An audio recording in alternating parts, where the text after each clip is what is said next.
The noxious nature of Xavier's rivalry with intra-city foe Cincinnati found a dense, myth-making new chapter Saturday when Cincinnati coach Mick Cronin made a move toward Xavier Senior J.P. McCurry after their game ended. Xavier landed an 89-76 victory on its home floor. Cronin had to be restrained and was quickly ushered off the court and back to the locker room by two men, one of them being Lamar Simpson, one of three referees who officiated the game. CBS Sports obtained video, posted above, of Cronin approaching Xavier's bench, courtesy of Mark Morse, a Xavier fan in attendance. A separate angle of Cronin was posted to Twitter by another fan. It's an ugly look for any coach. In this case, it's something that will stick to Cronin's reputation in that city for as long as he's with the Bearcats. Musketeers fans will never let him forget it, just like Cincinnati fans will never stop shouting back to Xavier fans just how insufferable they think McCurry is. Confrontations between coaches and opposing players are frowned upon, if not outright derided, in every level of sports. It's a line that shouldn't be crossed. Seldom do we see the threat of actual physical confrontation, which is what made Saturday's turn of events all the more shocking, especially given the recent history of this rivalry. It's not like this was the first explosive on-floor clash between Xavier and Cincy in decades. The fumes from 2011's infamous, notorious brawl, which led to 8 ejections and that game getting called with less than a minute remaining, are still detectable in the Queen City. On Saturday, Cronin said McCurry's F-bombs elevated the situation. He did not apologize for his actions. "I've never had a kid tell me to F off 3 times before," Cronin said in his post-game presser. During the game and after the game, "You know who it was.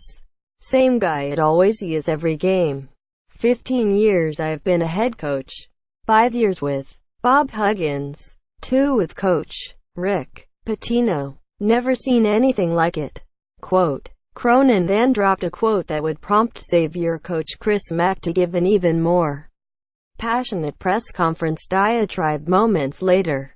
"Where I come from, there's nothing to talk about," Cronin said. "If he was playing for me, he wouldn't play for me." Quote. Mack strode into the press room and, despite declaring that Cronin v.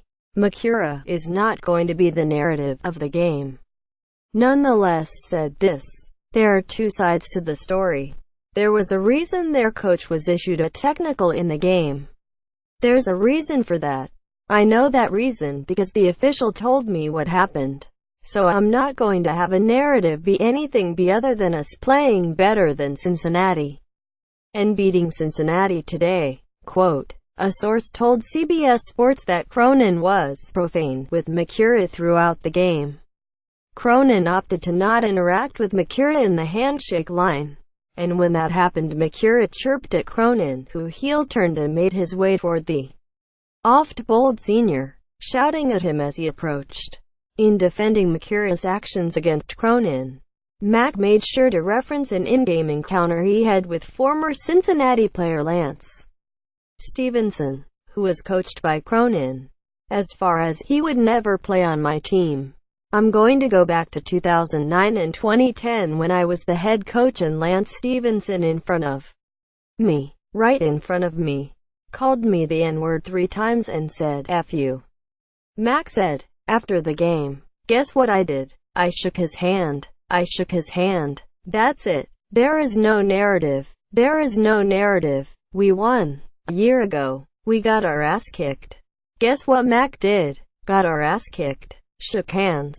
I'll answer questions about that. About the game. I'm not answering any questions about he said she said when there's two sides to the story." Quote. When Cronin was asked for further comment on McCurry, he stopped himself from providing any more social media and message board kibble. "I thought I was really clear about it," he said. "I don't have anything else to say. I was really clear with my statement." Quote. UNC-Duke is college basketball's biggest rivalry, and Louisville, Kentucky might be its best one, but Xavier-Cincinnati is undeniably the most volatile and vicious in college basketball. Tempers flaring on each side. Intra-city bragging rights. This season it boasted 2 top 25 teams with Final Four aspirations. Xavier and Cincinnati have never both been as frequently as good at the same time as the past 5 years. So is this tremendous or what? The hate flows, and it's refreshing to see. The coaches hate what's happened here. Obviously, those directly employed or affiliated with Xavier and Cincinnati can't be out and out proud of what happened on Saturday. Those people have the right to resent it. It's a natural response. But they're inside the circle. From an outsider's perspective, this is what college basketball could use more of. Hostility garners interest, at a time when rivalry games are seemingly harder and harder to keep going on an annual basis. Xavier and Cincinnati give fans across the country compelling reasons to be invested. Please, let me be clear. Cronin and Mikura deserve reprimand. 2 reactions can happen at once, though. Let's not toss phony outrage into the air. Mikura and Cronin took this basically as far as it could go without crossing over into the reprehensible. Short of physical altercation, this level of cattiness is good. Good sportsmanship should win out. But not everybody has to like everybody else. Most fans will acknowledge that sports is better when genuine, DNA-ordained hate is injected. Usually it's the fan bases who supply all of that. When you get players and coaches on each side falling prey to it, it's just more interesting. One official who has done Xavier-Cincinnati games told CBS Sports on Saturday it's one of the toughest games to work in the country. Quote, "There best not be any discussions about putting this rivalry on hold. Mikura will graduate this season, so his days of crossing Cronin are over."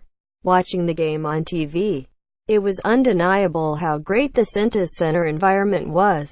This game deserves to be held in on-campus venues. On a personal level, Cronin needs to apologize.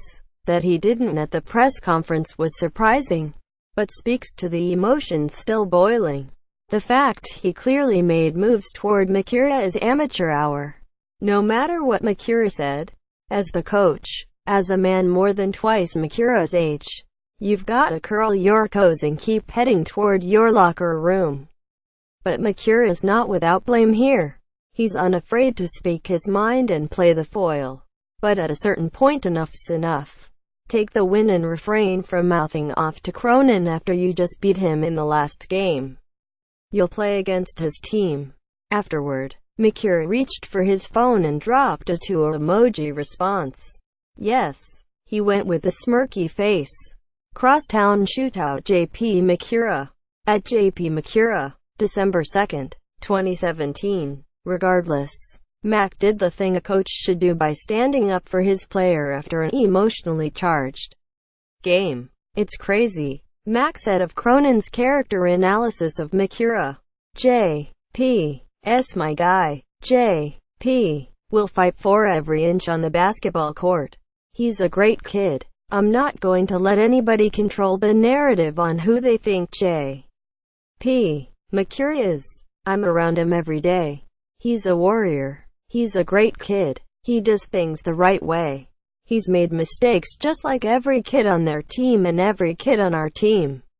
And probably everybody in here in college. To say he wouldn't play for me, I think that's really disrespectful.